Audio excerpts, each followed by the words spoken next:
എല്ലാവർക്കും ഒരു ചെറിയ വീഡിയോയിലേക്ക് സ്വാഗതം.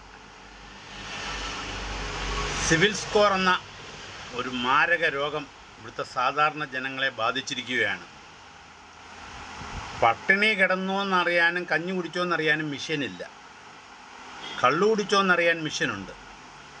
സാധാരണക്കാരൻ എന്തെങ്കിലും ഒരു ആവശ്യത്തിന് എവിടെങ്കിലും ചെന്നാൽ, ഫർണിച്ചർ ഷോപ്പിലായാലും ബാങ്കിലായാലും എവിടെ ചെന്നാലും ഉടനെ നമ്മുടെ ആധാർ നോക്കി സിവിൽ സ്കോർ ഉണ്ടോ എന്നാണ് നോക്കുന്നത്. ഏതെങ്കിലും ഒരു ബാങ്കിൽ നിന്ന് ലോൺ എടുത്ത് ഒരടവ് മുടങ്ങിയാൽ സിവിൽ സ്കോർ താഴെ പോകും. സിവിൽ സ്കോർ ഇല്ലെങ്കിൽ അവന് നാഷണലൈസ്ഡ് ബാങ്കുകളൊന്നും ലോൺ കൊടുക്കില്ല. ഈ സിവിൽ സ്കോർ നിശ്ചയിക്കുന്നത് ആരാണ്? പ്രൈവറ്റ് മേഖലയാണ്. അപ്പോൾ അവരെന്ത് ചെയ്യും? സാധാരണ കഴുത്തറപ്പം ബ്ലേഡുകാരെയും പലിശക്കാരെയും ആശ്രയിക്കേണ്ടി വരും. അങ്ങനെ കടക്കണിയിലായി കേരളത്തിലെ ജനങ്ങൾ ആത്മഹത്യ ചെയ്യുന്ന ഒരു സാഹചര്യമാണ് ഈ സിവിൽ സ്കോർ. മന്ത്രി തന്നെ പറഞ്ഞു, മദ്യവും ലോട്ടറിയാണ് കേരളത്തിലെ ജനങ്ങളെ കേരളത്തിലെ ഭരണത്തെ താങ്ങി നിർത്തിയിരിക്കുന്നതെന്ന്.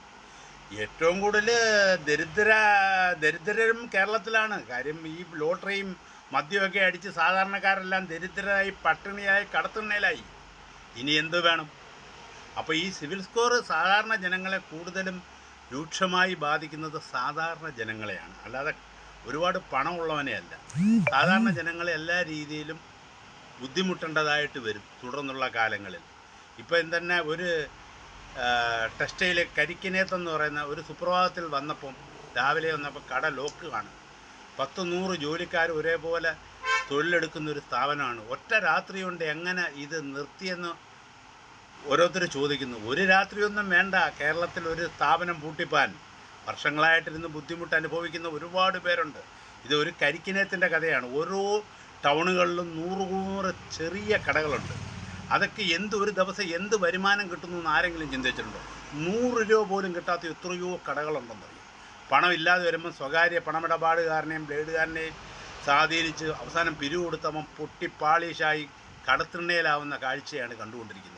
ഇപ്പം നമ്മൾ അങ്ങോളം ഇങ്ങോളം സഞ്ചരിച്ചുകൊണ്ടിരിക്കുമ്പോൾ കടകൾ വാടകയ്ക്ക് കൊടുക്കാറുണ്ടെന്നുള്ള ബോർഡുകളാണ് എല്ലാ ഭാഗങ്ങളിലും കാണുന്നത്. ഇത് കേരളത്തിൽ സ്മാർട്ട് റോഡുകൾ ഉണ്ടാകുന്നുണ്ട്, സ്മാർട്ട് കാർഡുകൾ ഉണ്ടാകുന്നുണ്ട്. സ്മാർട്ടായിട്ടൊരു തൊഴിൽ കൊടുക്കാനൊരു സംവിധാനം ഇന്നുവരെ ഇല്ല. ഇപ്പോൾ ഈ കരിക്കിനകത്തുനിന്ന് 100 തൊഴിലാളികൾ അവൻ്റെ കുഞ്ഞുങ്ങളെ സ്കൂളിൽ വിടുകയും അവന് പല പല സ്വപ്നങ്ങളുണ്ടും ഭക്ഷണത്തിന് പോലും പണമില്ലാതെ നാളെ ഈ 100 പേർക്ക് ആര് തൊഴിൽ കൊടുക്കും? സർക്കാർ കൊടുക്കുമോ? മറ്റേതെങ്കിലും കടകളിൽ ഓടിച്ചെന്നാൽ തൊഴിൽ കിട്ടുമോ? കേരളത്തിലെ ഓരോ ചെറിയ വ്യവസായ ബിസിനസ്സുകളെല്ലാം തകർന്നുകൊണ്ടിരിക്കുകയാണ്. ഓൺലൈൻ ബിസിനസ്സുകളും മറ്റ് വലിയ കുത്തകകളുടെ കടന്നുകയറ്റത്തോടുകൂടി ഒരുവിധപ്പെട്ട കടകളെല്ലാം തകർന്നുകൊണ്ടിരിക്കുകയാണ്. 2-3 വർഷത്തിനകം കേരളത്തിലെ പകുതിയിൽ കൂടുതൽ കടകൾ പൂട്ടും. വലിയതായാലും ചെറുതായാലും. ചെറിയ കടക്കാർക്ക് അതിൻ്റെതായ ബുദ്ധിമുട്ട്. കേരളത്തിലെ ജനങ്ങൾ വ്യവസായ മേഖല, ബിസിനസ് മേഖലയൊക്കെ വളരെ തകരാറിലാണ്. വ്യവസായി മന്ത്രി പറയുന്നത് ഇവിടെ വ്യവസായത്തെ പ്രോത്സാഹിപ്പിക്കുന്നു. ഇവിടെ എന്തുണ്ടാക്കുന്നുണ്ട്? ഒന്ന് പറയൂ. എന്താണ് നല്ല രീതിയിൽ നടന്നു പോകുന്ന ഒരു സ്ഥാപനം പറയൂ. ഒരു കശുവണ്ടി മേഖല തകർന്നു. പിന്നെ എന്താണ് കേരളത്തിലുള്ളത്? കേരളത്തിലൊന്നുമില്ല. വെറുതെ ഇങ്ങനെ പറയുന്നേ. ടൂറിസം മേഖലയും തകർച്ചയിലാണ്. ഒന്നും കേരളത്തിലില്ല.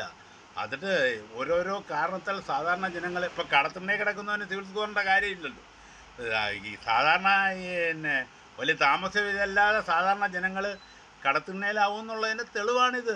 ഈ സിവിൽ സ്കോർ ഒരു ബൈക്ക് വാങ്ങാൻ ചെല്ലുമ്പോഴും ഫസ്റ്റിലെ അവർ നമ്മുടെ ആധാർ എടുത്തിട്ട് സിവിൽ സ്കോർ ഉണ്ടോ, നമുക്ക് ലോൺ വേണ്ട എങ്കിൽ തന്നെ ഉടനെ നോക്കുന്നത്. അതായത് നമുക്ക് 1 ലക്ഷം രൂപ തരുവാണെങ്കിൽ നമ്മൾ 2.5 ലക്ഷം രൂപ തിരിച്ചടയ്ക്കേണ്ടി വരും. ഇപ്പം തന്നെ മുത്തൂറ്റിൻ്റെ ഒരു ഫൈനാൻസ് 4 ലക്ഷം രൂപ ലോൺ പറഞ്ഞ് ക്ലോസ് ചെയ്യാൻ പൈസയായിട്ട് ഇപ്പോൾ 5 ലക്ഷത്തിൽ ചില്ലുവാനും രൂപയാണ് വാങ്ങിച്ചത്. അതിവേഗം പടർന്നു പന്തലിക്കുന്ന ഒരു സംവിധാനമാണ്. സാധാരണക്കാരെ കാർന്നു തിന്നുന്ന ഒരു രോഗമാണ് പലിശയും പലിശയുടെ പുറത്ത് പലിശയും സ്വകാര്യ ബാങ്കുകളും മറ്റുമെല്ലാം ഇവിടെ പടർന്നു പിടിക്കുകയാണ്. ഇതൊന്ന് പറയാൻ വന്നതേ ഉള്ളൂ. Good bye.